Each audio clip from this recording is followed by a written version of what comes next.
Mais uma vez, é sempre uma alegria poder estar aqui entre vocês, que a quem já chamo amigos, dizer da nossa satisfação de poder estar mais um dia falando em uma casa espírita. O nosso tema de hoje, como foi anunciado, nós iremos falar sobre alcoolismo, vícios e o amor incondicional. Então vamos levar os nossos corações a Jesus, pedir a Ele, que é o Mestre inesquecível de nossas vidas, para que nos abençoe e nos deixe a sua paz. A questão dos vícios, meus amigos, é muito mais ampla do que a maioria de nós pode imaginar. Não existem somente os vícios do álcool, do tabaco, das drogas. Existem inúmeros vícios. O espírito Joana de Ângeles, na última obra psicografada por Divaldo Pereira Franco, Conflitos Existenciais, nos narra diversos tipos de fugas psicológicas. E nós vamos encontrar os vícios como sendo, no sentido mais amplo, verdadeiras fugas psicológicas de nós mesmos, fugas dos nossos problemas, fugas das nossas dificuldades, fuga das nossas imperfeições, a nossa sombra, que nós ainda não suportamos enxergar. Então nós iremos falar dos vícios no sentido muito mais abrangente. Nós vamos dizer aqui hoje que existe o vício até da religião. Pessoas que se dedicam demasiadamente à casa espírita podem estar fugindo do seu próprio lar, podem estar fugindo dos problemas, dos conflitos familiares, anestesiando-se no trabalho na seara espírita. O psicólogo John Welwood, no livro Em Busca de uma Psicologia do Despertar, onde ele faz um estudo aprofundado do budismo e da psicologia, ele que foi ao Oriente tentar encontrar o Nirvana, o Samadhi, tentar encontrar, enfim, a autoiluminação, percebeu que muitos lamas, que muitos mestres do budismo estavam, em verdade, buscando a iluminação porque não queriam enxergar a sombra da vida cotidiana. Eram homens que não eram bem realizados afetivamente, tinham dificuldades com a sua família, não foram bem-sucedidos, talvez, profissionalmente, e buscavam a religião, a iluminação, não com o seu propósito divino de iluminar-se, de se tornar um ser melhor, mas como uma fuga psicológica para os seus problemas. Então esse autor defende que nós deveríamos sim buscar o não-ego do budismo, a renúncia que o Cristo nos fala, renunciar-se a si mesmo, e ao mesmo tempo vivermos como seres humanos, porque estamos encarnados. E muitos psicólogos espíritas me revelaram, quando lhes consultei, o porquê da maioria dos seus pacientes espíritas os procurarem. Eles me dizem: Nazareno, a maioria vem aqui por excesso de trabalho, por excesso de cobrança, por perfeccionismo. E alguns deles afirmam que há muitos espíritas preocupados em se angelizar, em se tornar anjos, esquecendo-se de antes se humanizarem, de serem humanos, ou pelo menos simultaneamente buscar essa realização também. Então os vícios vão ser muito amplos. Nós vamos ver pessoas viciadas em assistir televisão, viciadas na novela Alma Gêmea. Vamos encontrar pessoas viciadas nos jogos de futebol, que assistem sistematicamente sem perder uma única partida. Vamos ver pessoas viciadas em leitura. Eu me recordo, há alguns anos atrás, uma senhora a quem eu conheci muito proximamente. Ela me disse: Nazareno, o meu marido está bebendo diariamente. E você sabe, eu sou espírita, ele também. Ele tem consciência que quando bebe está trazendo para o nosso lar espíritos atrasados, viciados em álcool. O que é que eu faço? E eu lhe perguntei: por que ele está bebendo? Porque o espírita, o verdadeiro seguidor da codificação de Allan Kardec, não pode se limitar aos efeitos. O alcoolismo, o uso de drogas, o vício é um efeito. O espírita tem que remontar as causas. E eu lhe perguntei: mas por que o seu marido está bebendo? Ele disse: Nazareno, você sabe, o nosso filho de apenas 14 anos desencarnou há poucos meses. Depois de sofrer durante 8 anos continuadamente de leucemia, uma doença incurável naquela época.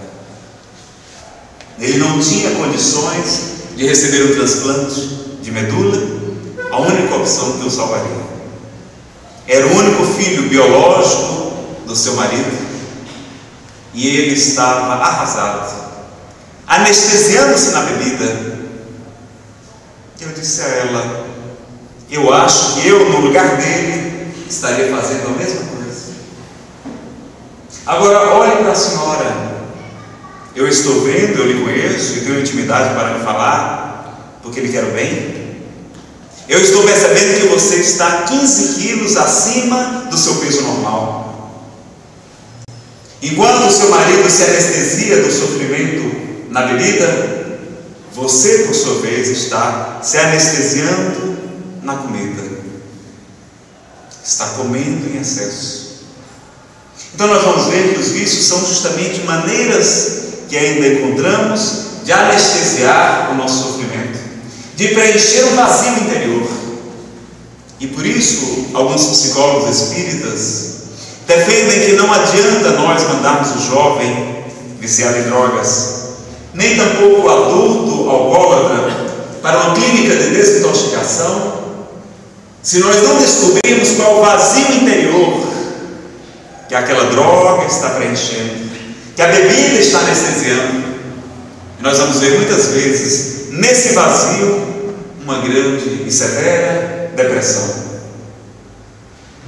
Um colega meu de Fortaleza, radialista, depois de conversar conosco, de assistir a uma palestra sobre depressão, ele esteve falando na sede dos Alcoólicos Anônimos, uma instituição respeitabilíssima que tem socorrido milhões de pessoas.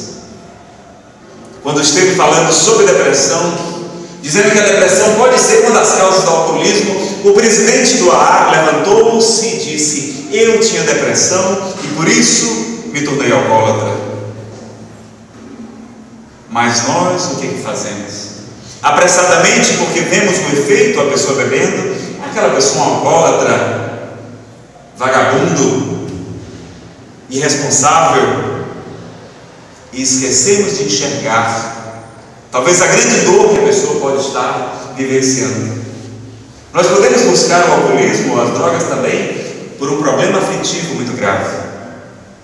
No interior do meu querido Ceará, eu soube da história de um senhor de quase 50 anos, há mais de 30, mergulhado na bebida, alcoólatra no último grau. E quando interrogado, certo dia, sobre o porquê que ele bebia há tanto tempo, ele falava do seu grande amor, da fulana de tal, a mulher com quem sonhara casar-se, esposar, constituir uma família, e que não ficou com ele, por causa de uma grande decepção amorosa, um desvio certamente afetivo, uma dificuldade afetiva que ele nutria, ele descambou para a bebida, não conseguiu mais sair daquele estado. Outras vezes nós vamos encontrar o jovem utilizando a bebida por causa de uma severa timidez. A pessoa tem uma inibição muito grande e só consegue libertar-se dela através do álcool, porque o álcool, apesar de ser um depressor do sistema nervoso central, Isso é unânime entre os psiquiatras. Eles defendem também que o álcool ele age primeiro no centro da censura e a pessoa perde a inibição. Como não tem mais medo de falar, fica mais falante, conta mais piadas, fica mais desembaraçado, sorri mais e interage melhor com o grupo, porque nós temos sim, meus amigos, uma grande necessidade de sermos aceitos pelos nossos semelhantes. É um dos grandes medos, um dos grandes receios do ser humano é a rejeição. É um dos maiores medos para a psicologia, é o medo da rejeição. Então o álcool vai facilitar essa interação, mas ele é tipicamente depressor. Se nós analisarmos os seus efeitos após algumas horas, no dia seguinte, a ressaca, ela é um quadro tipicamente depressivo, porque o álcool é sim uma droga do tipo depressora. Então nós temos que trabalhar a timidez do jovem e não somente condená-lo, expulsá-lo de casa, agravar ainda mais o seu quadro, prejudicando-o ainda mais. Nós vamos encontrar por trás até da timidez alguns tipos de orgulho. O Espírito Rameca, através de Francisco do Espírito Santo Neto, médium da cidade de Catanduva, em São Paulo, afirma que alguns tipos de timidez podem ter por causa o orgulho. Porque sendo tímido uma pessoa que não consegue lidar com as críticas, ele não tem coragem de colocar a sua opinião para os outros, não tem coragem de falar, porque tem medo, não consegue suportar as críticas que podem surgir do seu falar.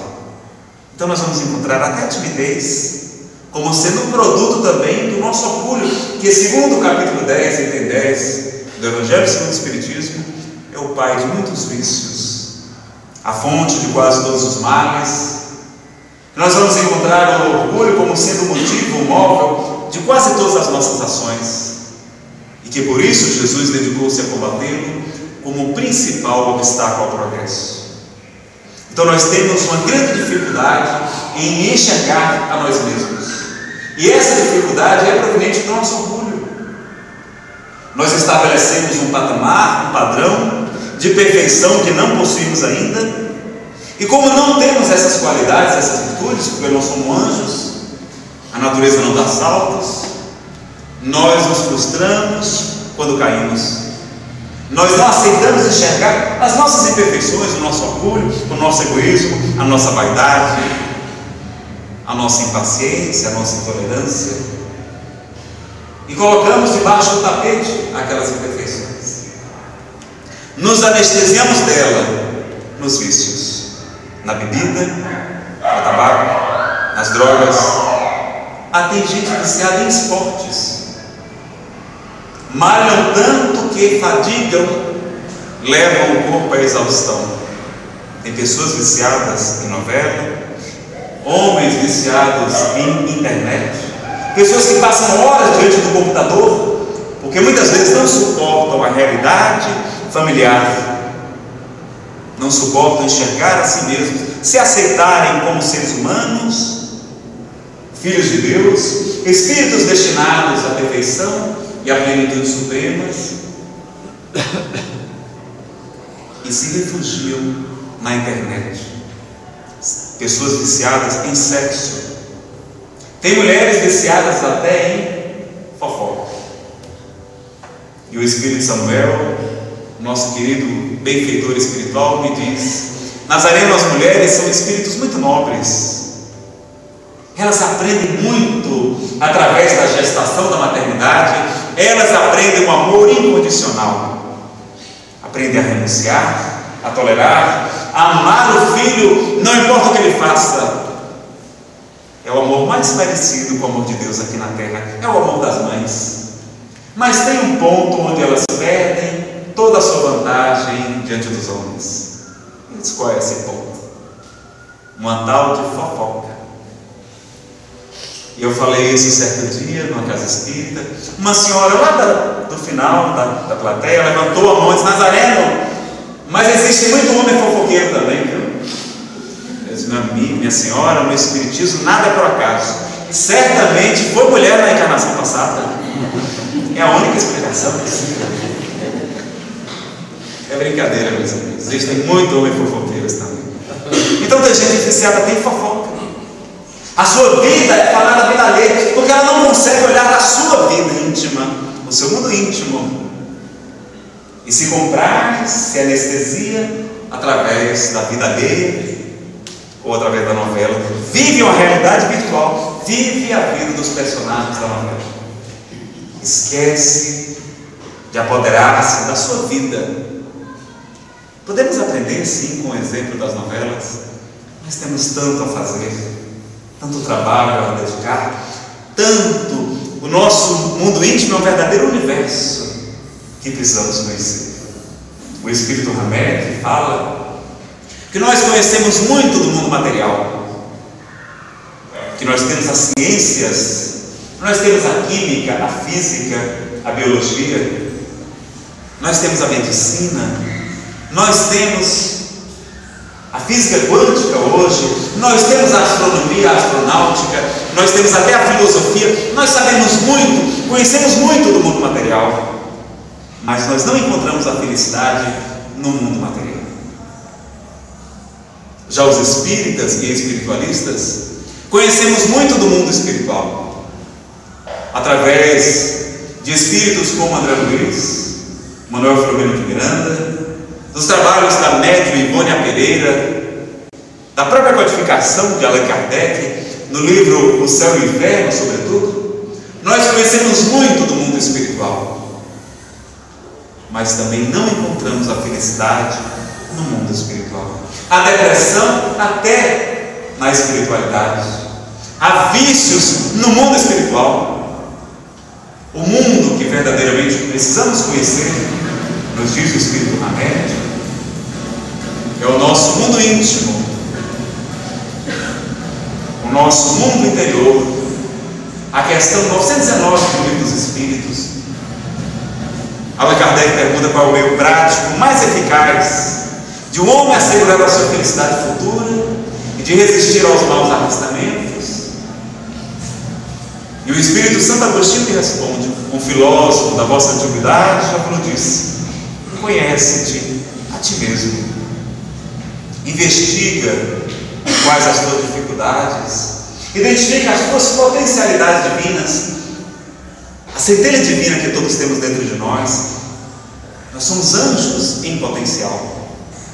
Vós sois deuses e filhos do Altíssimo, todos vós, está no Salmo 82, versículo 6, cuja primeira parte Jesus repetiu no Evangelho de João.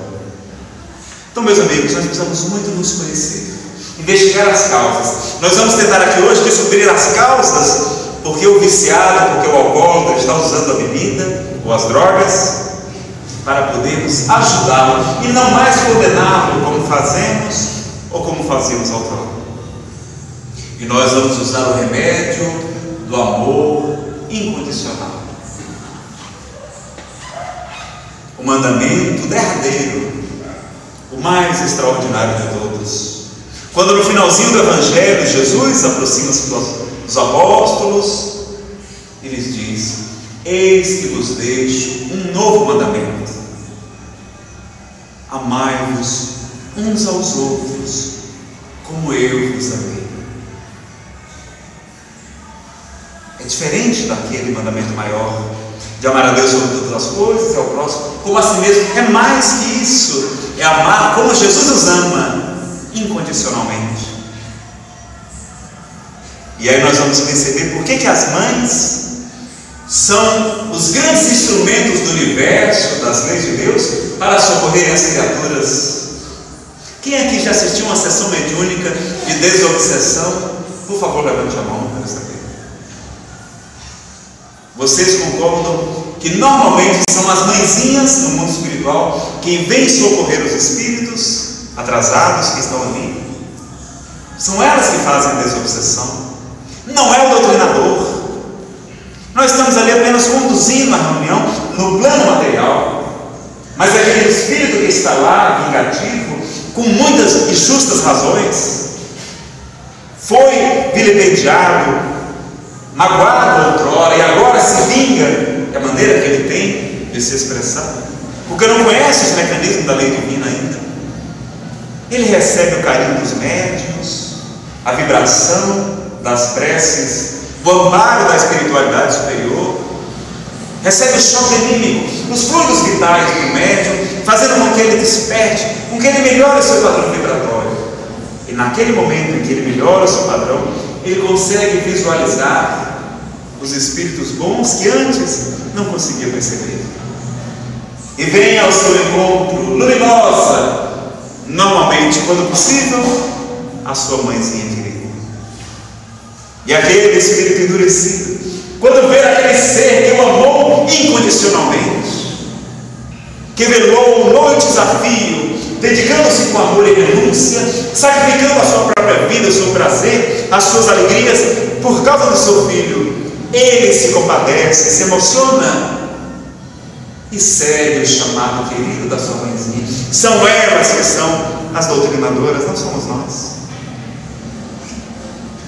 Então as mães, com amor incondicional, que os Espíritos dizem que é a força mais poderosa do universo, serão quem nos ensinarão hoje a lidar com o alcoólatra, com o drogado.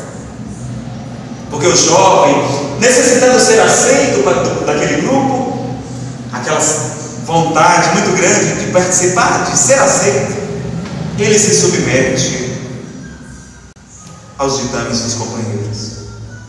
Como muitas vezes não tem uma retaguarda familiar, não tem uma educação, uma instrução, uma educação segura dos pais, que não são pais, são policiais, muitas vezes. Lá eles são recebidos, recebem o aconchego e o carinho dos amigos. Com o amigo ele pode se abrir, dizer do seu problema, da sua dificuldade, do amor que nutre por aquela moça jovem, inatingível para ele, e por isso muitas vezes só corre-se da avenida, porque os pais são policiais. Adotamos uma postura hipócrita, farisaica, como se aquilo fosse o melhor exemplo para os nossos filhos, e não é. Foi a postura que o Cristo mais combateu, foi a hipocrisia, quando dizia: ai de vós, fariseus hipócritas, sois semelhantes a túmulos caiados, brancos por fora, mas cheios de podridão e de iniquidades por dentro. Ai de vós, fariseus hipócritas, eu vos digo a verdade, que até as meretrizes, as prostitutas, vos precederão no reino dos céus, porque sois semelhantes ao cachorro que dorme na cocheira do gado, nem se alimenta da forragem do gado, nem permite que o gado se aproxime para comer. Assim sois vós, nem entram no reino, nem deixam os outros entrarem.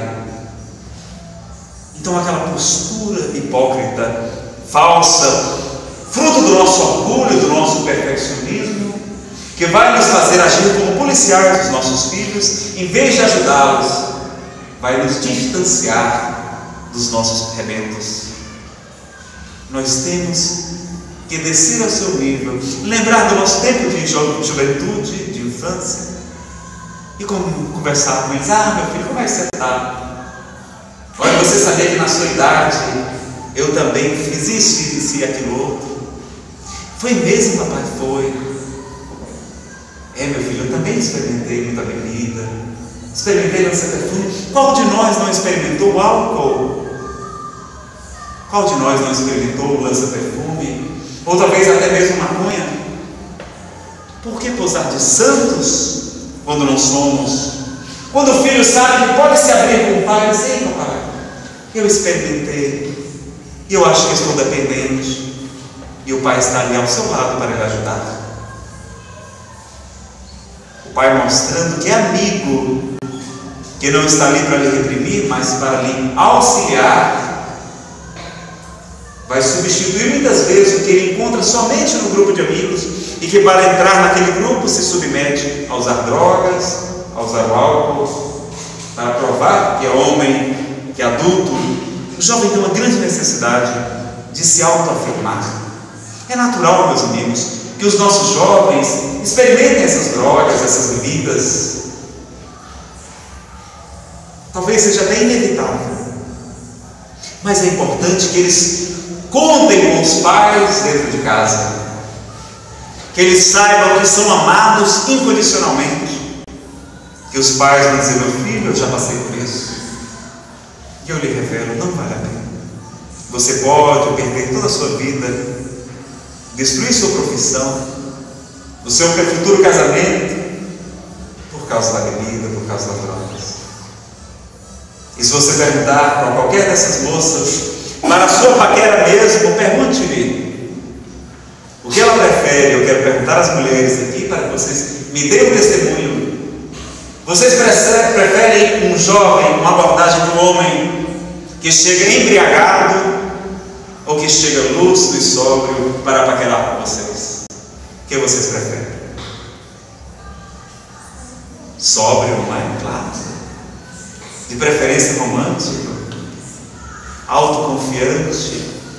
Então, quando o jovem sentir que tem esse respaldo, que é a sua família por trás, que ele tiver consciência que ele encontrará, sem dúvida alguma, fatalmente, aquela mulher com quem planejou a sua reencarnação, a questão 258 de O Livro dos Espíritos, nós costumeiramente planejamos a nossa encarnação. Enquanto encontramos aquela alma querida, não há quem nos impeça.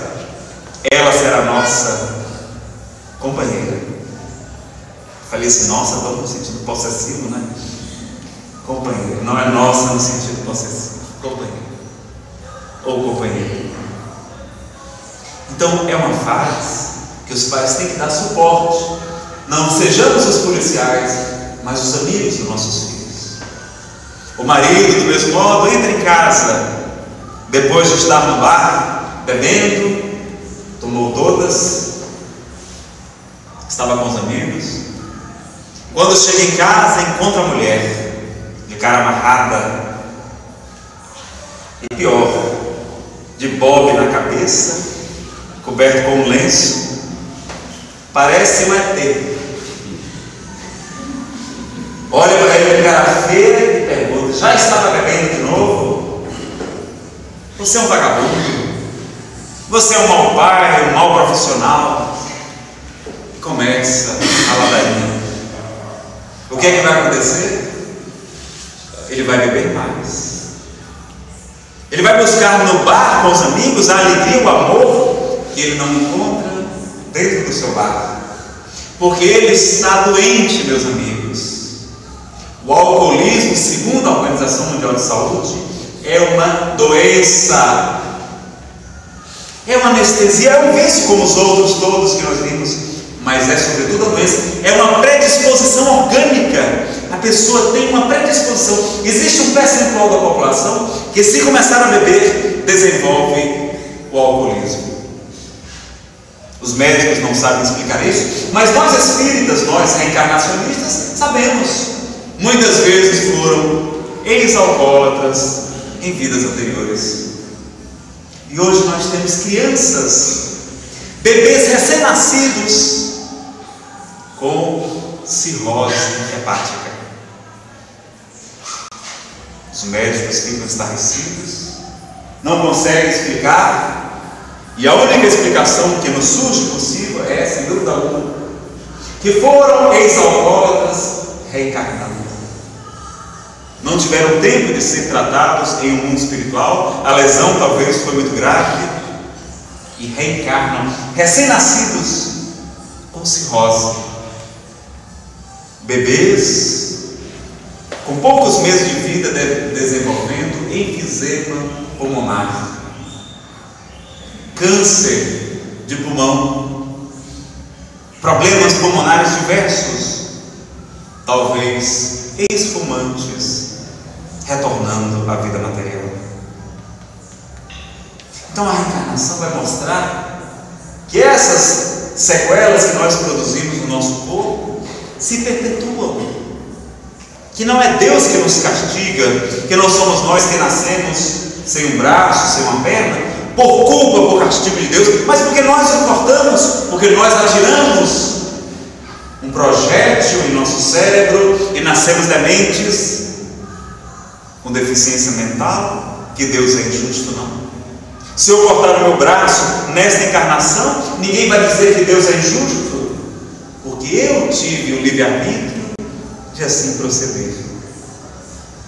Então os alcoólatras têm uma predisposição orgânica. Tiveram talvez no passado esse mesmo problema, e qualquer iniciativa, qualquer recomeço do alcoolismo nessa vida vão desenvolver o problema. E aí o que a mulher tem que fazer? Tem que ajudar, meus irmãos. Porque nós vamos ver que muitas vezes a esposa repreende o marido, não é porque ela está querendo ajudá-lo, não. Não é porque ela o ama ou porque ela o quer bem. Ela reclama do marido alcoólatra simplesmente por orgulho. Porque ela não admite as vizinhas, as suas amigas dizerem: a fulana é esposa de um alcoólatra. Ela não aceita. Ela tem ódio do marido por causa das críticas que recebe. É o orgulho da esposa quem está desenvolvendo aquele quadro. Agravando, porque o marido vai beber mais. Se ao contrário, ela se utilizasse do remédio de Deus, do amor incondicional das mães, elas poderiam ajudá-los muito mais. Meu pai me conta a história de um senhor de quase 55 anos de idade, alcoólatra em último grau, morando com sua mãezinha. Ela todos os dias pela manhã lhe dava R$2. Ele acordava trêmulo, ia até a padaria para tomar uma dose de cachaça. E os outros filhos, já casados, bem resolvidos, reclamavam à sua mãe, dizendo: mamãe, você sustenta o vício do fulano? Como é que a senhora faz isso? A senhora dá dinheiro para ele beber? E ela dizia: pelo menos, meus filhos, ele não rouba. É o amor das mães. Aquele espírito certamente escuta a sua mãe, mas não escuta os irmãos que o repreendem. Só não consegue se libertar do vício porque tem uma grande dificuldade interna, emotiva, uma grave depressão, um grave problema, um alcoolismo de vidas pretéritas muitas vezes. Mas a sua mãe consegue aconselhar-lhe, ele a escuta, ele se esforça. Muitas vezes não se liberta, porque não tem o amparo dos outros irmãos, da sua família, que não aceita ter em seu seio um alcoólatra, por orgulho. Então nós temos que enxergar que o que aparentemente é bondade, é justiça, pode ser muitas vezes um orgulho da nossa parte, e não aceitar as imperfeições do nosso cônjuge, do nosso familiar. Mas Nazareno, aquele rapaz que você contou a história, certamente ele vai desencarnar alcoólatra. A mãe não conseguiu resolver o problema. Mas quem disse que aqui a gente está aqui para salvar o mundo? Nós não estamos aqui para salvar o mundo. Nós estamos aqui para fazer a nossa pequenina e necessária parte. Mas quem disse que realmente a vida, a encarnação daquela pessoa, o aprendizado dele não estava em passar por uma vida submetida ao alcoolismo? Mas a gente tem que fazer a nossa parte. E a nossa parte, a nossa prova, é amar, é ajudar, é servir, e não condenar, e não julgar. Não lançar anátema, a condenação, naquela pessoa que está doente. Isaías Claro, promotor de justiça, conta uma história muito bonita, dizendo de uma senhora morando no interior de São Paulo, casou-se e após poucos meses de casada, descobriu que o seu marido, todas as noites ao sair do trabalho, ia para a cidade vizinha onde passava a noite no prostíbulo, bebendo e ficando com outras mulheres. E as suas vizinhas um dia lhe chegaram para lhe falar: mas fulana, você não sabe que o seu marido está bebendo, que todas as noites ele vai para a cidade aqui ao lado beber e se prostituir? E ela dizia: meu marido está doente e eu o amo verdadeiramente. Um dia ele ficará bom. Os anos se passaram e aquele homem, depois de perceber que estava apenas buscando refúgio para a sua alma na bebida, no sexo, e que tinha ao lado em sua casa uma companheira que velava noites e dias por ele, através da prece, do amor incondicional, retornou à casa e se tornou um marido exemplar. Então vejam que quando temos a consciência dilatada pelo amor, enxergamos a vida com os outros olhos. O Espiritismo não defende que o divórcio seja algo errado. Muitas vezes ele é necessário. Ele é até indispensável para não prejudicar os próprios filhos ou para não agravar mais comprometimentos entre os cônjuges, contraindo novas dívidas. Mas que se temos a ferramenta do amor, que se temos a ferramenta da oração, que se Jesus é realmente o nosso pastor, que Ele nos ampara em todos os momentos, nós venceremos todas as dificuldades que encontramos muitas vezes em nossos lares. Então o alcoolismo, o uso de drogas, são sintomas, são efeitos, cuja causa nós temos que investigar e tentar ajudar. Ver se não é uma depressão, se não é uma carência afetiva, se não é um problema sexual, se não é um problema familiar. E eu queria recomendar a vocês aqui hoje, quem tiver a oportunidade de escutar o seminário A Família por Dentro, do médico e psicoterapeuta Alberto Almeida, na minha opinião, um dos melhores palestrantes do Brasil, talvez do mundo, que foi convidado para participar do 4º Congresso Espírita Mundial como orador na cidade de Paris, em 3 CDs, ministrado recentemente aqui em Brasília. Ele nos dá uma verdadeira lição sobre esse instituto extraordinário que é a família e dos seus meandros na intimidade. Ele que atende centenas e milhares de pessoas como psicoterapeuta. Nós temos aqui à venda toda a renda revertida para a Casa Espírita, o DVD com 3 horas e meia de palestra ou 3 CDs com esse seminário. Quem tiver a oportunidade, fortaleçamos esse grande núcleo, que é o núcleo da família. A campanha da Federação Espírita Brasileira: família, aperte mais esse laço, porque será dentro do lar que nós iniciaremos a grande revolução de transformarmos a humanidade em um mundo melhor, educando, auxiliando, orientando nossos filhos. Divaldo Pereira Franco nos narra o nosso querido João Pinto Rabelo, aqui de Brasília, representante do Conselho Espírita Internacional, revelou quando esteve no Congresso Mundial na França que Jesus autorizou a reencarnação de 1 milhão de entidades angélicas para transformarem, dar um impulso final ao nosso planeta nas passagens de mundo de provas e expiações para o mundo de regeneração, que estarão retornando grandes gênios, grandes sábios da humanidade. Talvez tenhamos de volta Sócrates, Aristóteles, sermos pais, mães de Beethoven, de Mozart, de grandes espíritas.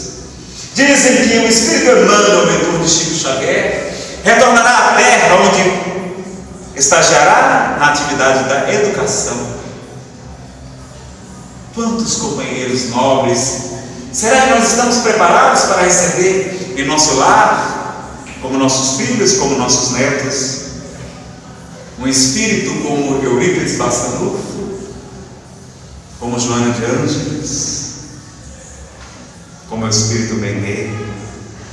Uma nova era se inicia para a humanidade, meus amigos, e certamente será no aconchego do lar que nós teremos a formação dos homens de bem, que eles serão responsáveis pela transformação do mundo. Então, continuando a nossa abordagem sobre a questão do amor incondicional, nós tivemos aqui na Terra muitos exemplos, muitos missionários que nos vieram ensinar esse amor.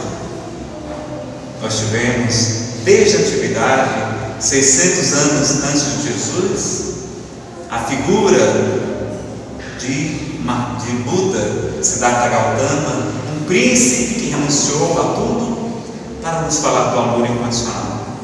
Nós vamos ver os exemplos de Krishna, de Madre Teresa, de Irmã Dulce. Nós vamos ver os exemplos de tantos homens e mulheres extraordinários, santos da Igreja Católica, Francisco de Assis e tantos outros que vieram nos falar do amor incondicional. Jesus, como mestre maior, nos trouxe a carta magnânima do amor, que é o Evangelho, e nós vamos encontrar no seu Evangelho todos os recursos que nós necessitamos para aprender o amor. É curioso, narra as tradições judaicas que um jovem, apressado como todo jovem, sempre correndo como nós costumamos correr, os jovens, eu também me incluo nessa categoria ainda, e ele chegou para um mestre muito sábio, 100 anos antes de Jesus, o mestre chamado Shammai. Ele perguntou: mestre, o senhor pode me contar todo o conteúdo das Sagradas Escrituras no tempo em que eu fico apoiado em uma só perna? O mestre olhou para ele e disse: não, meu filho, impossível. As Escrituras são muito extensas, o seu conteúdo é muito profundo, eu jamais poderia ensiná-lo em tão breve tempo. E o jovem, apressado por conta do jovem, ele respondeu: bom, então não me interessa, e saiu. Mais adiante encontrou um outro mestre de nome Hilel. Ele fez a mesma pergunta: o senhor pode me ensinar o conteúdo das Escrituras no tempo em que eu fico apoiado em uma só perna? E Hilel, muito espirituoso, lhe responde: claro, toma posição. O jovem ficou apoiado em uma só perna e ele lhe disse: ama. E o jovem perguntou: e o resto? Não tem resto. Mas como, mestre? Todas as Escrituras são contidas nessa palavra, nesse verbo, amar? Ele disse: é. Mas e o resto? O resto é a explicação disso. Quem já ama não precisa do resto. Então o amor vai ser o grande significado, o grande sentido das nossas vidas. Uma vez eu cheguei em Fortaleza, no grupo espírita Paulo Estevão, eu que já era um doutor da lei espírita, porque só fazia ler. Passei 3 anos somente lendo livros espíritas, não frequentava nenhuma casa espírita, jamais tinha me socorrido dos tratamentos espirituais, da desobsessão, do estudo em grupo, do ESG, estudo sistematizado da doutrina espírita, dos trabalhos assistenciais, das palestras. E quando finalmente fui frequentar um grupo de estudos do Evangelho, do tratamento espiritual lá de Fortaleza, oriundo de um trabalho lá do Amazonas, que coincidentemente ou não, foram os 2 estados onde o espiritismo mais cresceu, graças a esse trabalho chamado tratamento espiritual ou terapia do Evangelho, o apoio à reforma íntima, como é conhecido em outros estados. Eu chegando lá, o monitor me perguntou: Nazareno, você sabe por que você está aqui na Terra? E eu enchi a boca, né? Já tinha lido nos livros de Kardec: nós estamos aqui sofrendo, porque aqui é um mundo de provas e expiações. Nós estamos aqui para evoluir, para nos aperfeiçoar. Nós estamos aqui pagando débitos do passado. Nós estamos aqui em missão e tal. Eu falei achando que estava abafando. Ele olhou para mim e disse: meu filho, não é nada disso. Eu disse: como? Se eu li isso nos livros de Allan Kardec, tudo que você falou é verdadeiro. Kardec está com a razão. Mas tudo isso é necessário porque nós não cumprimos o objetivo principal da nossa existência. E qual é o objetivo principal da nossa existência? Aprendermos a amar. Nós só estamos sofrendo porque não aprendemos a amar ainda. Nós só evoluiremos quando aprendemos a amar. Nós só estamos pagando débitos do passado porque no passado nós não amamos como deveríamos ter amado. E a nossa missão aqui na Terra é o amor. Quem foi a maior autoridade espiritual a pisar no planeta? Jesus de Nazaré. E qual o mandamento que ele nos deixou, que contém toda a lei, os profetas, todas as escrituras estão contidas nesses dois mandamentos: amar a Deus sobre todas as coisas, de toda a tua alma, de todo o teu entendimento, de todo o teu espírito, e amar ao próximo como a si mesmo. Amar. Ele só nos pediu para amar. Então a grande jornada, o grande desafio da nossa existência vai ser aprendermos devagarinho a desenvolver esse amor, essa potencialidade divina. E Chico soube muito bem desenvolver o amor incondicional. Chico jamais criticava ou condenava nenhuma criatura. Ele não chamava as prostitutas de prostitutas. Ele chamava-as de as nossas irmãs, que comercializam as energias do sexo. Um eufemismo para suavizar a prova, a dificuldade daquelas pessoas. E certo dia, ele foi levado por alguns companheiros de outra religião que desejavam denegrir o espiritismo. Convidaram Chico Xavier, colocaram dentro de um carro e não lhe disseram aonde estavam levando. E Chico, na sua calma e paciência, abriram uma porta e levaram, colocaram dentro de um prostíbulo de um bordel. E o que é que Chico faz? Se fosse um de nós, o que é que nós faríamos? Eu, no meu lugar, sairia de lá imediatamente, né? Pelo menos em tese. Porque eu poderia pensar: vai que me encontro aqui dentro, vou pensar o quê? Palestrante espírita do GEAI ainda mais? Dentro de um prostíbulo? Não, vou sair correndo daqui, sair de lá imediatamente. O que é que Chico faz? Chico era muito diferente da gente. Encontra as irmãs e elas dizem: você é Chico Xavier? Eu sou. E ele pergunta a elas: nós podemos fazer um estudo do Evangelho aqui? Elas: claro, Chico. Fecham as portas e fazem o estudo do primeiro Evangelho no ar, dentro de um bordel, que se tem notícia no planeta. Chico era esse amor. Não estava ali para condenar, para excomungar, para lançar na fogueira da Inquisição, que ainda hoje existe. Nós não jogamos mais a pessoa as chamas da fogueira, mas nós as lançamos na chama da calúnia, da injúria, da maledicência. Ainda existe Inquisição. E Chico, ao contrário, amava, aconselhava, servia. Vejam a diferença de Chico Xavier.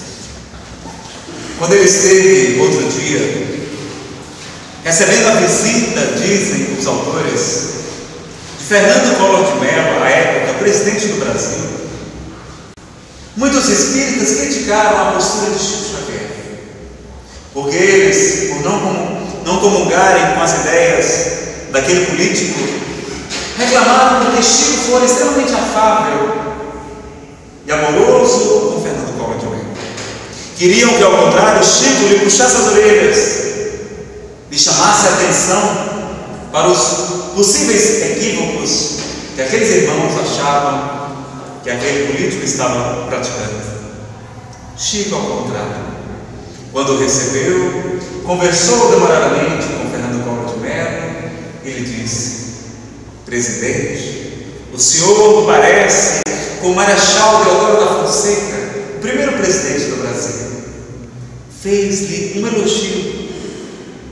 Depois disso, Collor voltou mais 2 vezes para conversar e se aconselhar com Chico Xavier. Se Chico lhe houvesse chamado a atenção, tivesse lhe condenado, ou se tivesse negado a recebê-lo, ele não teria voltado. Mas Chico, com seu amor incondicional, estava ajudando aquele homem naquele momento certamente difícil, porque estava passando. Então os espíritos bons, os espíritos nobres jamais estendem as mãos, apontam o dedo para nos condenar, para nos julgar, mas sempre estendem os braços para nos socorrer, porque sabem das nossas dificuldades, das nossas limitações, não exigem de nós posturas que ainda não podemos praticar, não exigem que hajamos como anjos, que não somos ainda.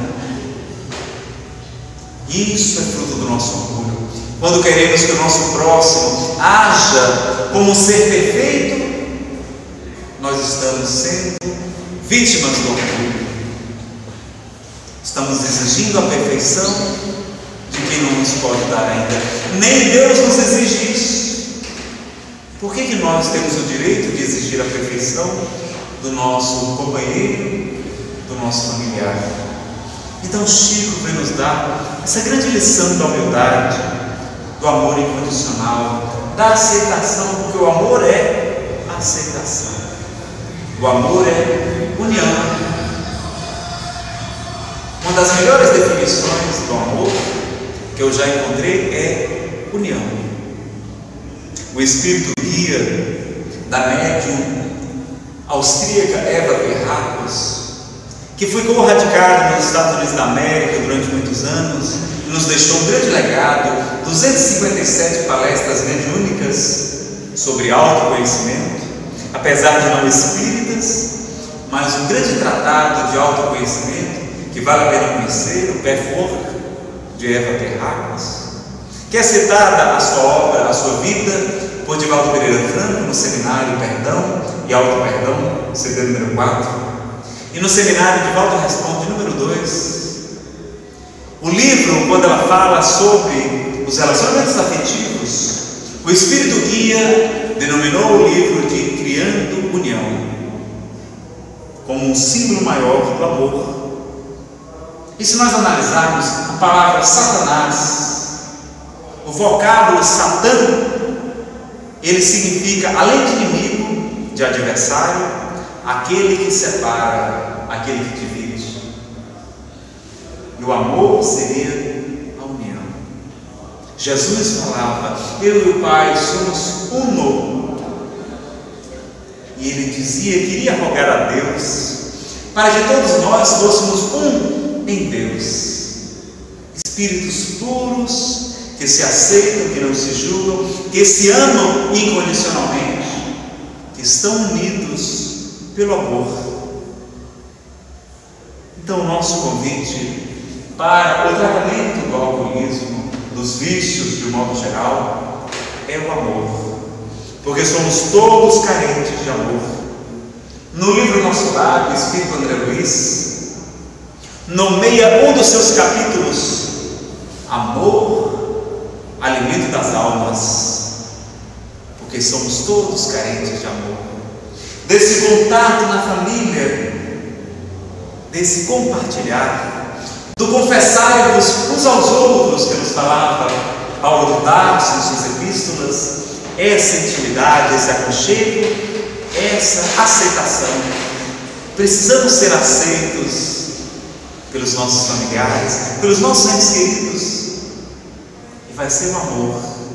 Essa ferramenta que une desde a intimidade dos átomos, a força de coesão entre as moléculas, é o amor. É o amor que une e sustenta as galáxias, as estrelas. Estão unidas graças ao amor de Deus. Então, meus amigos, nunca desistam do amor. Mesmo que não possamos ajudar aquele ser que está envolto nas drogas ou na bebida, de livrá-lo completamente. Aquela semente que semearmos, a semente do amor, um dia florescerá, ficará raízes no seu coração, cheio de amor. Não mais precisará das drogas, da bebida ou dos vícios. E o amor de Jesus, esse sol, essa estrela de primeira grandeza, que vem nos sustentar, nos iluminar, livrar-nos da nossa carência, com o seu Evangelho, vai ser o melhor remédio para a nossa carência do amor. Que Ele possa nos abençoar hoje e por todo sempre. Que assim seja.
Então vamos abrir para as perguntas. Eu quero que vocês falem um pouco mais alto para sair na gravação. Eu vou repetir também a pergunta no microfone.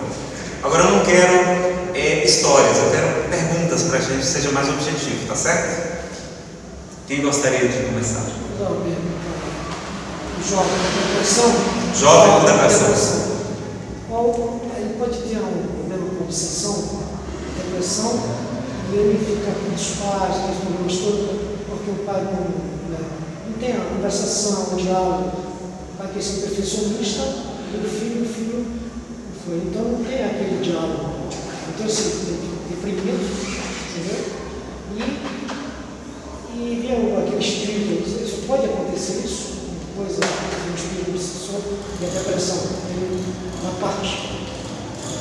Com certeza. Normalmente, os casos de obsessão, de depressão, são acompanhados de obsessão espiritual. Ele nos perguntou se um jovem que está sofrendo de depressão e que ainda tem um problema agravado pela falta de diálogo com seu pai, se pode aquela depressão ser causada também pela influência do espírito sobre aquela pessoa. Sim. Normalmente a depressão está vinculada a um caso também de obsessão espiritual, mas não é sempre que é verdade.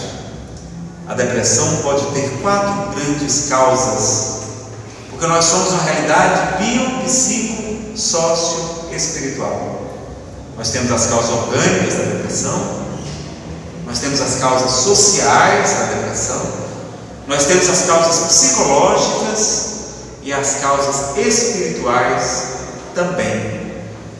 Mas nós, os espíritas, muitas vezes achamos que toda a culpa é dos espíritos e esquecemos de tratar essas outras causas, que devem ser, do mesmo modo, medicadas também, com a medicação, com a atividade física, com a psicoterapia, que é muito bom, é uma excelente ferramenta de autoconhecimento, a psicoterapia, e também com o tratamento espiritual.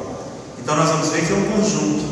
Agora, se o jovem no lar não tem diálogo com o pai, e pelo contrário o pai julga que a depressão é preguiça, porque quem nunca passou por depressão não sabe o que é depressão. Acha que é preguiça, que é moleza, que é fraqueza do espírito, que é porque a pessoa é mimada. E não é, meus amigos. A preguiça pode até ser uma decorrência da depressão, mas é uma doença muito grave. A Organização Mundial de Saúde declarou a depressão como o mal do século. E às vezes a gente julga o outro dizendo que é preguiça. No meu caso em particular, a minha depressão era provocada por uma obsessão espiritual, entre outras causas psicológicas e orgânicas, de uma vampirização de energias durante a noite, durante o sono físico. Então eu acordava de manhã completamente desenergizado. A vida ficava em preto e branco. Eu não queria trabalhar, não queria sair de casa, não queria ir para a praia, não queria me alimentar, não queria fazer nada. A vida ficava completamente sem graça. E eu não entendi por que eu só tinha depressão de manhã. À tarde eu sempre estava bem, e à noite eu sempre estava ótimo. E eu ficava me julgando, me condenando. Eu devo ser preguiçoso mesmo. Então é muito importante que a família seja esclarecida que esses casos de depressão que ocorrem pela manhã podem ser casos de vampirização de energias, de sugar as energias durante a noite. É mais comum do que a gente imagina. Então é importante, se você tiver a oportunidade, leve um dos CVs que a gente tem sobre depressão, o primeiro em especial, ou o terceiro sobre a obsessão espiritual, para que o jovem possa ser ajudado. Que a gente vai falar da psicoterapia do Evangelho de Jesus também. Jesus como nosso psicólogo. Como nem sempre temos condição de pagar um profissional, mas nós temos sim o Evangelho de Jesus, que é uma verdadeira psicoterapia. E os psicólogos de hoje já sabem disso. Concordam e revelam que Jesus é o maior psicoterapeuta de toda a história. Nessa nossa primeira palestra, Depressão e a Terapia do Amor, nós falamos somente sobre o aspecto psicológico do Evangelho, como o Evangelho de Jesus pode nos ajudar, nos auxiliar. Quem gostaria de contribuir com as perguntas? Vamos lá. Qual é o poder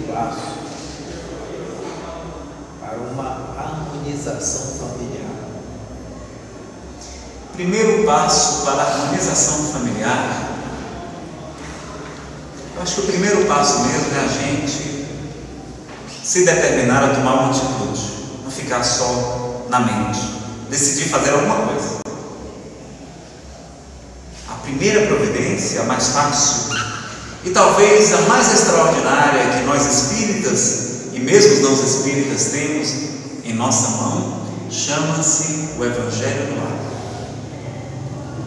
A leitura em voz alta de um trecho do Evangelho segundo o Espiritismo ou do Novo Testamento, para aqueles que não são espíritas, em voz alta, em um dia e um horário determinados, de preferência com a presença de todos os familiares.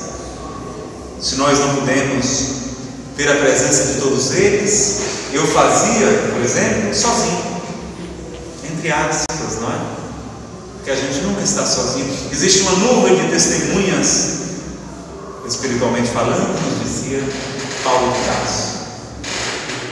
Então, naquele horário, naquele dia, a espiritualidade vai se comprometer conosco, virão ao nosso auxílio benfeitores espirituais, mentores, espíritos socorristas, que ali naquele momento estarão ao nosso lado, para aqueles espíritos atrasados que muitas vezes estão dentro do nosso lar, que não conseguem ler o nosso pensamento, que não conseguem ver os espíritos superiores porque estão vibrando num padrão vibratório muito baixo. Na hora que eles escutam o Evangelho de Jesus, se melhoram vibratoriamente, se sensibilizam, e naquele momento em que se melhoram vibratoriamente, conseguem perceber os espíritos socorristas, os mentores espirituais, as mãezinhas, os familiares do mundo maior, os filhinhos que vêm convidá-los para serem ajudados e serem encaminhados a locais melhores de felicidade e de amor. Muito importante o Evangelho do Lar. E se temos a oportunidade que os nossos familiares compartilhem conosco, naquele momento nós não vamos lavar roupa suja, vamos apenas ler o Evangelho, meditar sobre aquelas passagens, discutir. Não vamos fazer tratados de interpretação, de exegese do Evangelho, não. Vamos tentar colocar para o nosso dia a dia e dizer: eita, essa passagem de hoje me tocou. Essa passagem que Jesus fala da paciência, hoje eu precisei dessa lição. No meu trabalho aconteceu isso e aquilo. E naquele diálogo simples, à luz do Evangelho, sob a proteção dos benfeitores espirituais, nós faremos a grande revolução dentro dos nossos lares.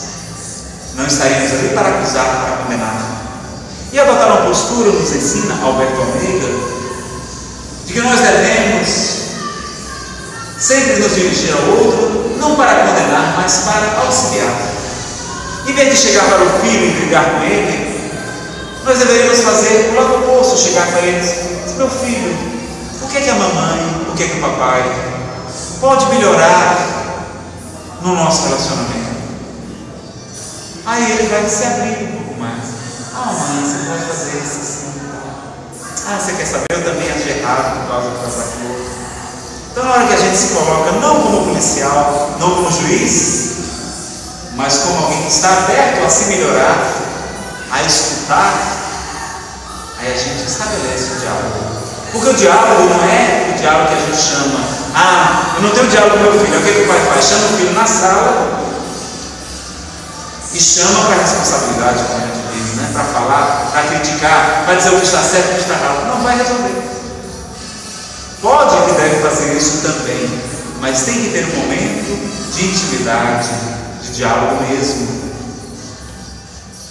E Alberto Almeida conta que ele faz o Evangelho todo dia da semana, em um dia específico da semana, às 10h30 da noite. Ele faz o Evangelho no camão, na cama de casal, ele com a esposa, os filhos, e diz que o gato, até o gato vem, toda vez que eles vão fazer o Evangelho, o gato vai participar também, senta lá no camão, na cama. Ele está desconfiado que o gato está mais evangelizado do que a ele. Mas é impressionante como os animais percebem aquela energia diferente e ficam lá todos deitados, olhando para o teto e comentando, e brincando, e comentam a passagem do Evangelho. E aí, que na hora de fazer a prece, ele usa de uma brincadeira de criança. Aí ele faz então ele foi você. Aí quando ele estica um pouquinho mais para cadeira para que o outro faça a prece. E aí eles cada um participa. E às vezes tem um que quer fazer aquela prece demorada, aí pede para frutificar as águas, todas as águas dos oceanos, as águas das fontes, a água dos rios, dos mares, e pelos pobres, pelos necessitados, pelos enfermos, aquela prece determinada, que até os mentores dormem, aquela coisa cansativa, né? Aquela coisa interminável, aquela prece e tal, por todos os doentes, pelos mendigos de rua e tal, aquela coisa, né? E aí diz que isso é bom quando acontece, porque o outro filho no outro dia diz: papai, deixa que eu faça a prece, né? Porque já não aguenta o filho é aquele momento de desconcentração, de descontração, né? Esse é o cabo de som, né? Será que tem que pedir para baixar? Será que? Achei que ele está por fora nessa prece. Vai fechar a janela também, ajuda. Senão daqui a pouco eu estou dançando com vocês aqui. Mas é engraçado. Outra vez eu estava fazendo a palestra sobre perdão aqui, eu acho que esse tema incomoda tanto a espiritualidade equivocada. Tanta coisa que deu errado um dia. Até o meu carro, o carro do palestrante estava lá. Não é? Teve carro de som, derrubei esse relógio no chão. Foi uma coisa tão curiosa. Engraçado como eles também conseguem influenciar, né? Conseguem, porque encontram um campo fértil. Tem tanta gente aí fácil e suscetível e querendo realmente atrapalhar, que é muito fácil eles se conectar e influenciar. Não para de ficar ali na frente do centro espírita, não é? Liga o som no máximo e a pessoa às vezes nem se dá conta que está sendo instrumento de perturbar o trabalho que é realizado. Porque tem várias igrejas aqui ao lado, não é? Quem gostaria de fazer mais um questionamento, uma pergunta, ou uma colocação, alguma coisa que não concordou? Quem gostaria de ajudar?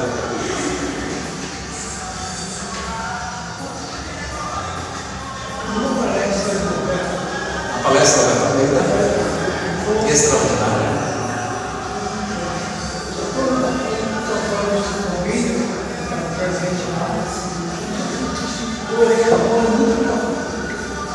Se o elemento da família estiver doente, a família está doente.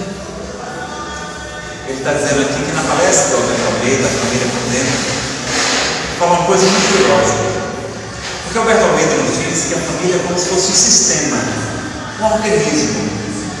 Que, por exemplo, se o meu dedão do pé está doente, a gente tem que investigar o que é que tem de errado com o nosso psiquismo até. Porque não é somente arrancar o dedão, cortar o dedão fora que vai resolver o problema, não. Porque o nosso corpo, de um modo geral, o sistema está doente.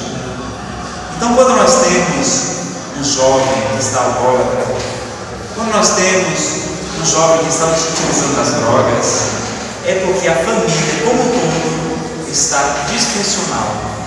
A família está doente. E o efeito, o sintoma, o alarme, surge naquele jovem, mas poderia surgir no casamento, na separação, poderia surgir em outro problema, numa rebeldia, em uma asma, um filho que não fica curado jamais da asma. Na hora que está com asma, aí os pais que estavam brigando, param de brigar para cuidar do filho. E aí o filho demora a se recuperar, uma coisa. Ele como médico comenta assim, mas não é natural essa demora. Mas quando o filho fica bom e os pais começam a brigar de novo, o filho adoece. É uma maneira inconsciente que a criança tem de fazer os pais pararem de brigar. Então, a família como sistema, se um dos seus membros está doente, está alcoólatra, é sinal que todo o sistema precisa ser repensado, precisa ser trabalhado. Será que a gente não tem como pedir para baixar a mão? Peça lá. Você tem como ir lá? Pronto, vamos montar os homens aqui para pedir para ajudar. Você fala, nós estamos aqui. Sabe o que é? Como conversando sobre a vida. Mas eles têm que respeitar a legislação proíbe. Determinado nível de poluição sonora, tantos decibéis, eles têm que respeitar a vizinhança. Vamos pedir para eles baixarem, né? Já está baixando. Quem mais gostaria de fazer alguma pergunta? Quem quer me ajudar?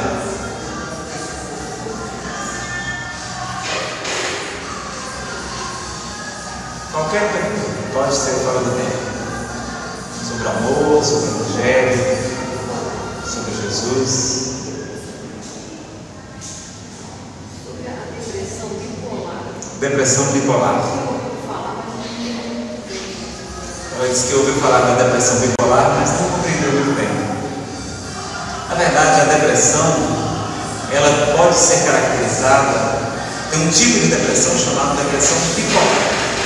O que significa isso? Bi-22, ela tem dois polos. Ela tem fases de muita tristeza e tem fases de extrema euforia, de muita energia, de muita alegria. A pessoa fica muito falante, muito cheia de ideias, dono da situação.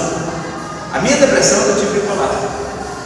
Eu tinha fases de mania e de euforia exagerada. Ficava tão falante que eu ficava rouco até de tanto falar. A pessoa pode gastar muito dinheiro, porque sai comprando tudo, acha que pode gastar, comprar, montar negócios e assim por diante. É uma depressão perigosa, porque na queda, dizem os psiquiatras, no momento em que a pessoa está eufórica e mergulha no outro ciclo, o ciclo da depressão, ela pode ficar tão triste, se ela não tiver uma sustentação, ela pode suicidar-se. Se ela perde o humor. Porque ela perde o humor, exatamente, quando ela cai na fase depressiva. Abraham Lincoln, dizem, era um depressivo do tipo bipolar. Ele tinha suas tristezas e as suas euforias, onde ele fazia grandes obras, realizava muitas coisas. Então, se ela for leve, se a depressão, a euforia for leve, até que dá para segurar. Porque nós temos essa oscilação do humor natural. Existem personalidades chamadas ciclotímicas. Nós temos essa oscilação que é natural. A natureza tem ciclos, diz o Espírito Hamed. Tem o inverno, o verão, a primavera, o outono. É natural que nós tenhamos ciclos também na nossa existência, no nosso humor, os nossos hormônios. Ótimo. Os nossos hormônios influenciam o nosso estado de humor também. Então a depressão bipolar ela é muito perigosa por isso. Porque a pessoa pode descambar pelo exagero ou pode, no momento da queda, buscar o suicídio. Mas é um tipo de depressão também, mais comum do que a gente imagina. Mais uma pergunta?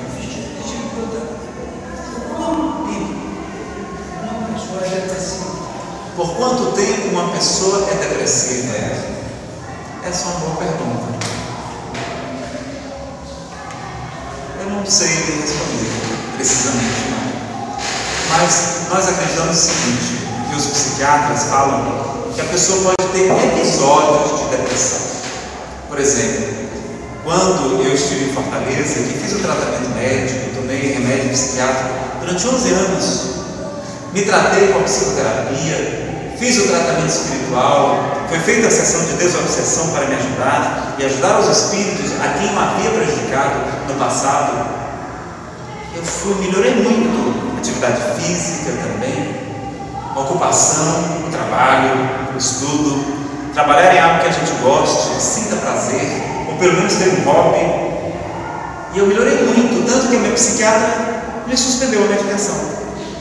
Mas quando eu vim morar em Brasília, e estou aqui há um ano e alguns meses, longe da família, longe da namorada com quem terminamos o namoro, longe das praias do Ceará, eu comecei a ficar triste, comecei a ficar abatido, comecei a ficar com depressão.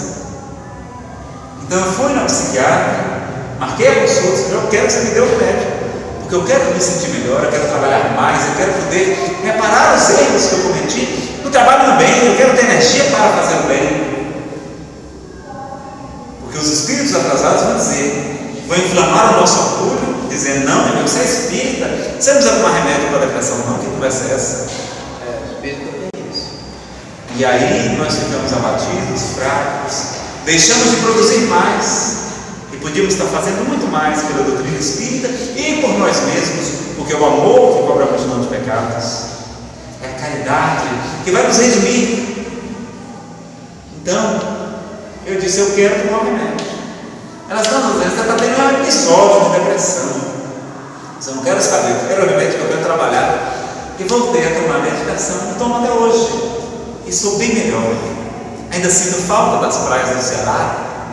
É claro, da namorada que ficou do lado de lá. Mas Deus vai me ajudar. Pelo menos eu já estou casado com a doutrina espírita.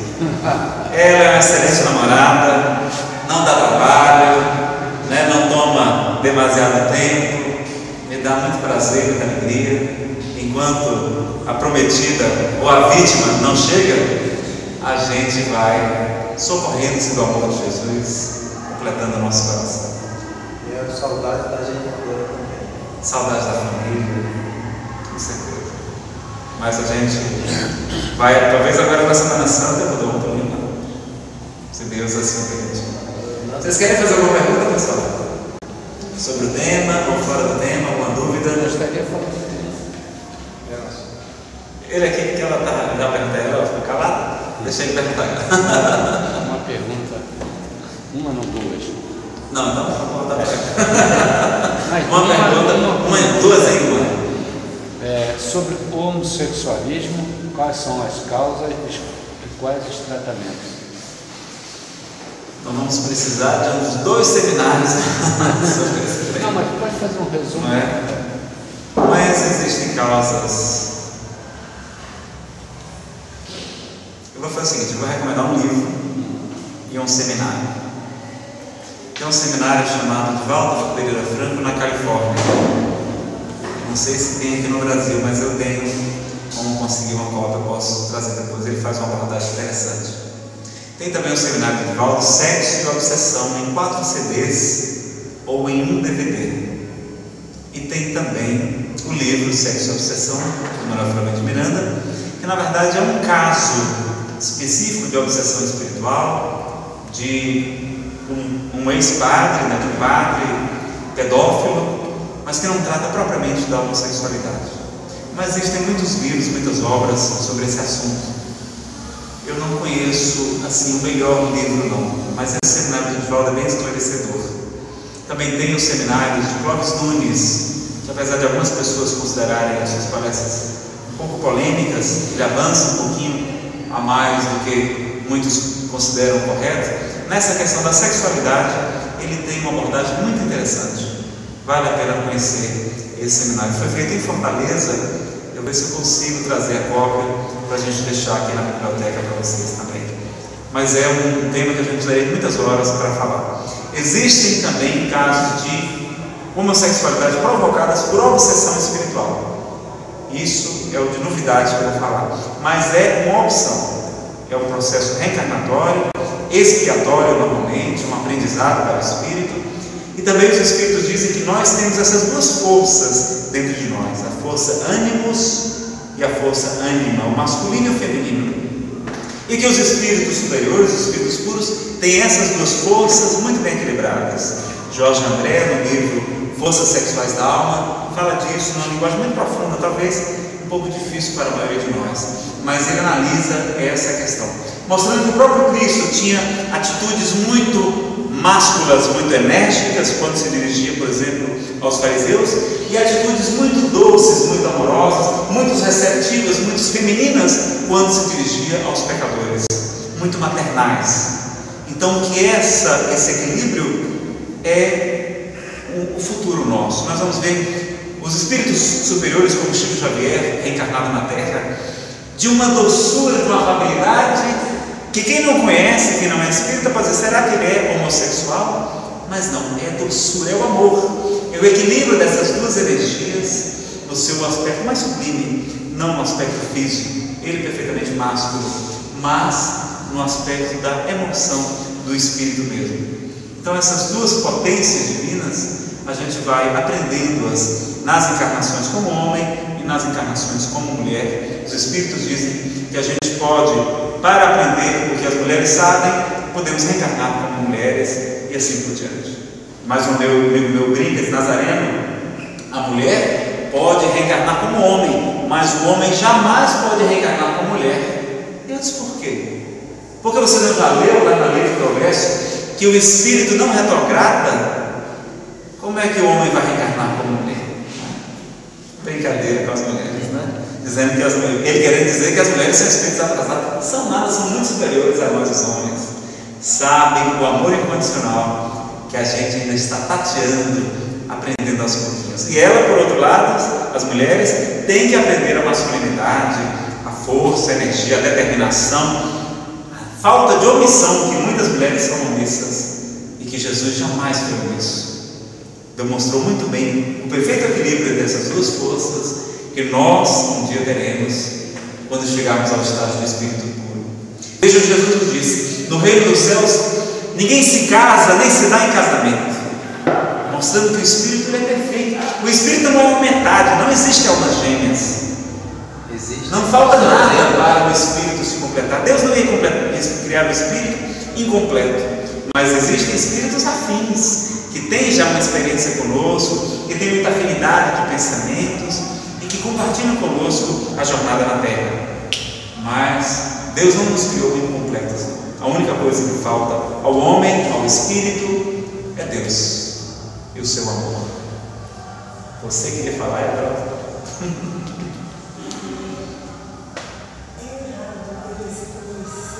Vocês estão ouvindo? Eu não estou ouvindo o que ela está falando. É errado querer se conhecer e se descobrir pela psicoterapia. Pelo quê? Pela psicoterapia? Não, é ótimo. Ela está perguntando se é errado querer se autoconhecer através da psicoterapia. É exatamente o objetivo da psicoterapia, a pessoa se autoconhecer. Na hora que a gente verbaliza para o psicólogo as nossas dificuldades, só colocar em palavras, parece que vai cair na ficha para a gente, sabe? Agora, tem vários tipos de psicoterapias, né? Tem a psicoterapia breve, tem as várias abordagens de várias escolas de psicólogos, e tem a psicanálise, que é a abordagem mais freudiana, que o psicólogo, o psicanalista, que não é nem psicólogo, é psicanalista, ele quase não fala, ele só escuta e fica pegando traços, lapsos, trechos do seu discurso livre ou dos seus sonhos e vai interpretar. Eu acho muito complicado e demorado. Eu prefiro a psicoterapia tradicional, a psicoterapia breve, a psicoterapia das abordagens humanistas, e agora nós temos a abordagem transpessoal, a quarta força da psicologia, a psicologia com alma, a psicologia que acredita na reencarnação, a psicologia que investiga o nosso passado reencarnatório através da regressão a vivências passadas, quando necessário, porque normalmente não é necessário a gente investigar as nossas baianadas, nossas candangadas e cearadas do passado, não. Só quando há um trauma, uma fobia, um problema mais grave que a psicoterapia não consegue resolver, aí sim é indicada por um profissional de saúde, psicólogo, psicoterapeuta, médico, a regressão a vidas passadas. Não por aventureiros. Podemos desenvolver um quadro obsessivo muito grave de outros problemas de outra natureza. Mais alguma pergunta? O pessoal tem tanto espírito querendo perguntar e não pode. E vocês que podem e devem falar, né? Os internos dos espíritos não querem. Pois é, ninguém quer nem trazer alguma pergunta do mundo espiritual para nós. Se é que a gente vai conseguir responder, né? É um detalhe. Todos já foram atendidos? Todos? Todos? Ah, então vamos para casa. Vamos para casa. Então vamos só encerrar com uma historinha muito pequena, muito bonita, que eu gosto muito. Falando do amor incondicional de Jesus por Maria Madalena. Maria Madalena, dizem as tradições, que era uma mulher extremamente pervertida, uma prostituta, muito rica, dona de muitos ouros, muitas joias, muitas sedas, que ela tinha o privilégio de escolher seus parceiros. mas que era extremamente infeliz, sentia profundas depressões. E um dia ouviu falar daquele estranho rabi, aquele estranho galileu, que enxugava a lepra, que levantava os paralíticos, que devolvia a visão aos cegos. Curiosa, extremamente sofrida, ela sabe que ele está em Cafarnaum, na casa de Pedro. Em uma noite estrelada, dirige-se até aquela residência. Quando ela chega, abre a porta com muita suavidade, porque estava com muita vergonha de se apresentar diante daquele que se proclamava o Messias. Jesus estava sentado falando aos apóstolos. Quando ela entra naquele recinto, ele lhe diz: Maria. Tu me conheces, Senhor? Maria. Ergo bonus pastor sum. Eu sou o bom pastor. E o bom pastor conhece suas ovelhas uma a uma. Se tu me conheces, Senhor, tu sabes que eu sou uma pervertida. Não, Maria, sei apenas que estás doente. Mas, Senhor, eu vivo no orfanato, mas é também no lar, Maria. É muito melhor do que estivesses lá exposta, seria que estivesses dando demonstrações do amor de Deus a toda parte. Maria, ama aos teus filhos. Nesse momento ela baixa os olhos e diz: desgraçada de mim, tenho feito parado 1000 vezes e jamais tive a honra de ser mãe. Maria, quando eu digo para amardes aos teus filhos, é para amardes aos filhos que não têm mães, às mães que não têm filhos, porque amar o filho da própria carne é um dever imposto pela lei dos homens, mas amar aos filhos que não têm mães e as mães que não têm filhos é uma proposta do amor de Deus. Maria, tu não vês que depois da chuva e da destruição, a primavera beijar o monturo e arrancar dele flores miúdas? Sim, Senhor, eu vejo. Pois assim é com todo aquele que ama. Vai, Maria, e ama. E aquela mulher, uma antiga rainha do sexo, Miriam de Migdol, faz a maior renovação, a maior transformação de toda a história do Evangelho e se torna uma seguidora de Jesus. Ele não a repreendeu, ele não lhe desceu nenhuma crítica, talvez merecida, mas a acolheu, estendeu as mãos, lhe convidando para a semeadura do amor, para o caminho da redenção, para o caminho de luz que ele nos apresenta até hoje no seu Evangelho de amor.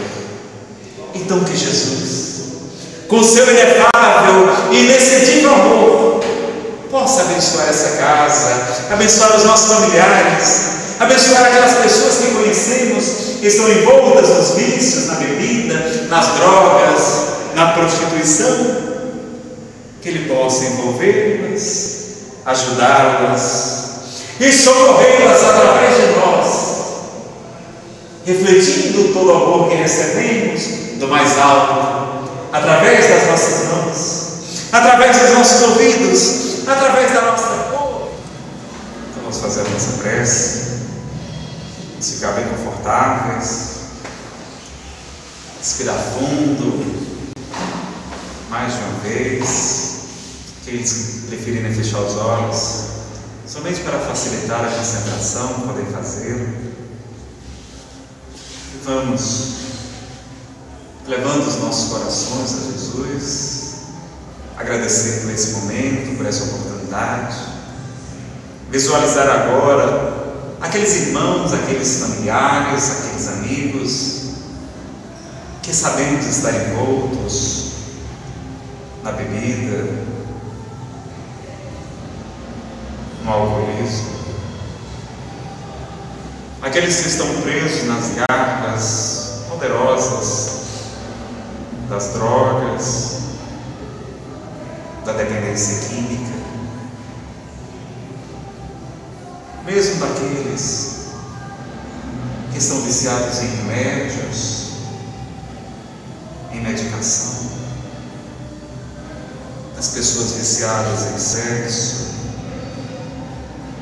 as pessoas viciadas nos diversos tipos de fugas psicológicas que falamos. Vamos endereçar para eles agora o nosso amor, a nossa vibração de paz, de amor incondicional. E vamos pedir a vocês a permissão para ler uma prece. Poema Ave Maria, do Espírito Amaral Ornelas, que nos foi deixado com tanto carinho e com tanto amor pela psicografia abençoada de Francisco Cândido Xavier. Maria, esse Espírito nobre que tem socorrido tantas pessoas no mundo maior, esse exemplo de amor, de mãe incondicional, nos envolverá agora a todos e aos nossos familiares, derramando suas bênçãos de paz, de tranquilidade, de serenidade, de esperança, de uma vida e de um mundo melhor. Ave Maria, Senhora, do amor que ampara e redime, ai do mundo se não fora a vossa missão sublime. Cheio de graça e bondade, é por vós que conhecemos a eterna revelação da vida em seus dons supremos. O Senhor sempre é convosco, mensageira da ternura, providência dos que choram nas sombras da desventura. Bendita sois vós, Rainha, estrela da humanidade, rosa mística da fé, lírio puro da humildade. Entre as mulheres sois vós, a mãe das mães desvalidas, nossa porta de esperança e anjo de nossas vidas. Bendito o fruto imortal da vossa missão de luz, desde a paz da manjedoura, as dores além da cruz. Assim seja para sempre, ó divina soberana, refúgio dos que padecem nas dores da luta humana. Ave Maria, Senhora, do amor que ampara e redime, ai do mundo se não fora a vossa missão sublime. Querida Mãe Santíssima, abençoa teus filhos amados, que estamos envoltos nas drogas, na bebida, no tabaco, porque estamos todos necessitados, esfaimados de amor. Vem tu, com teu sublime manto de esperança e de luz, afagar nossas almas cansadas e abatidas, trazendo-nos a esperança de nossas vidas, que é Jesus. Que possa o sublime pastor de nossas almas abençoar esse planeta, os trabalhadores espíritas, os trabalhadores de todas as religiões, para levarmos o amor, a esperança, a alegria do Evangelho de Jesus por toda parte. Seja conosco, Senhora, e abençoa a todos nós, hoje e sempre.